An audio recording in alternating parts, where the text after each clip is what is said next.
Off the bootleg. Madden. They'll roll him out right. And Shark hauls it in.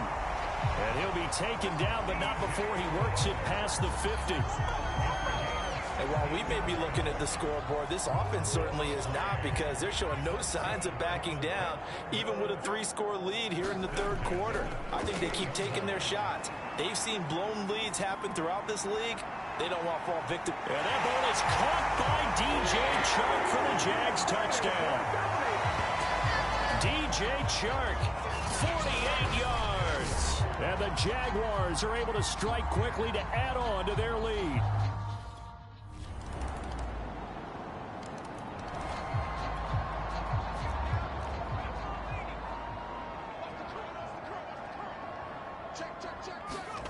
On first down, Madden flush to his right. And he'll let this one go deep for Chark. It's caught inside the 25. Touchdown, Jaguars. DJ Chark.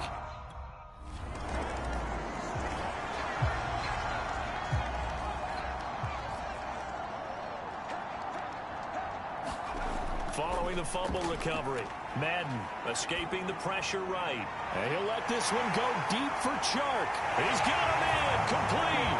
Touchdown. DJ Chark, 60 yards. And the Jags get another third-quarter touchdown to add on to that lead. Well, this is exactly where I expect teams to take a shot. Right after a turnover.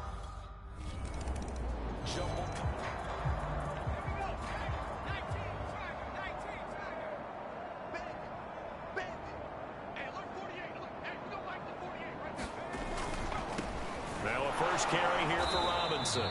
And he'll take this forward only up to about the 7. Credit him with a 1-yard gain there to make it 2nd and 9. Off the bootleg. Madden eluding the pressure right. And this one taken in on the right sideline, but not in the field of play. They say it's incomplete. The throw led him a little too far. It brings up 3rd down.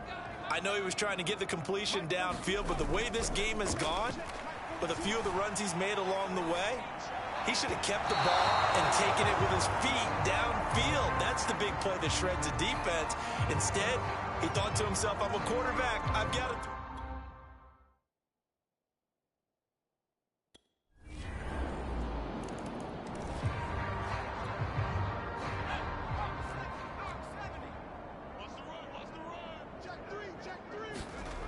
Throwing on first down. Madden on the run. He'll let this go deep right side. And that's caught inside the 30. Touchdown, Jaguars. DJ Chark, 75 yards.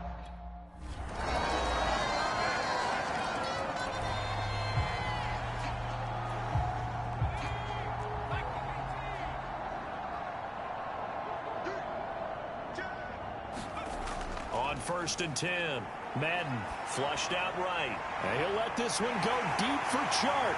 And that's caught inside the 35. Touchdown. DJ Chark, 75 yards.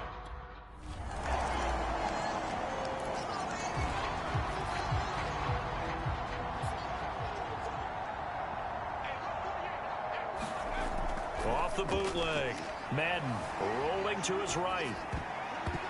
It's incomplete. Took a shot, couldn't connect. They've been trying and trying, but they haven't sacked him yet. He's been able to get away and make plays. Tried to make another one downfield right there, but to no avail. They'll have to keep up the pursuit, though, and not let him get hot. On the run, he'll let this go deep right side. And that's caught inside the 35. And he will get into the end zone. It's another touchdown. This thing is ugly.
That one looks like he'll throw here. Flush to his right. And he'll let this one go deep for Chark. And that's caught inside the 35. And they are going to score again. Yet another touchdown as they just add to their totals.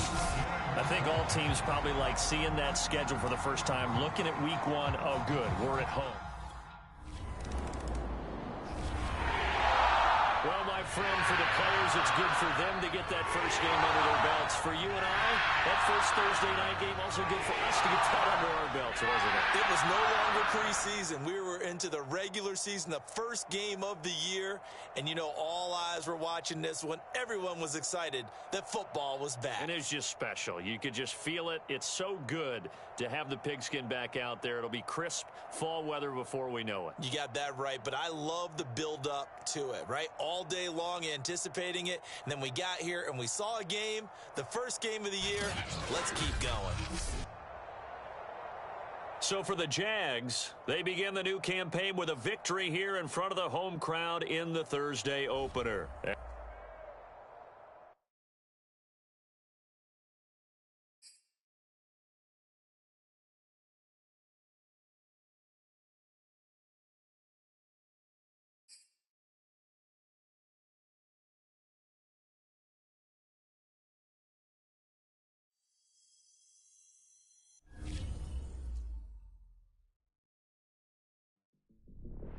Well, I couldn't be any more excited about who's joining us here today.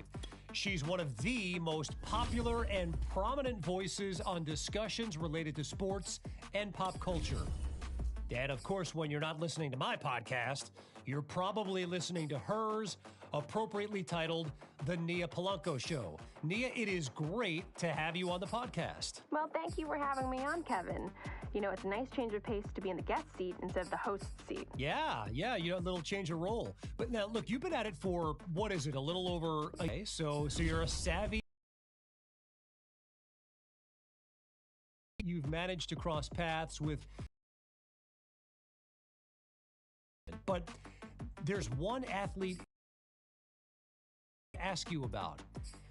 You were there on draft night. You watched him get chosen by the... I've had more people ask me about him than maybe any of my other guests, which made it how culturally relevant he already is. It really started to realize just how much of an impact he's having, obviously on the field, but also...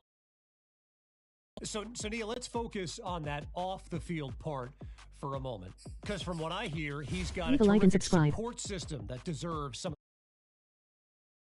It's his inner circle. He brought his agent, Jordan Wright, with him on the show, and you can tell that she's providing some great guidance on how to handle himself. He's got his team in place, and that's very important for a young athlete. Oh, absolutely.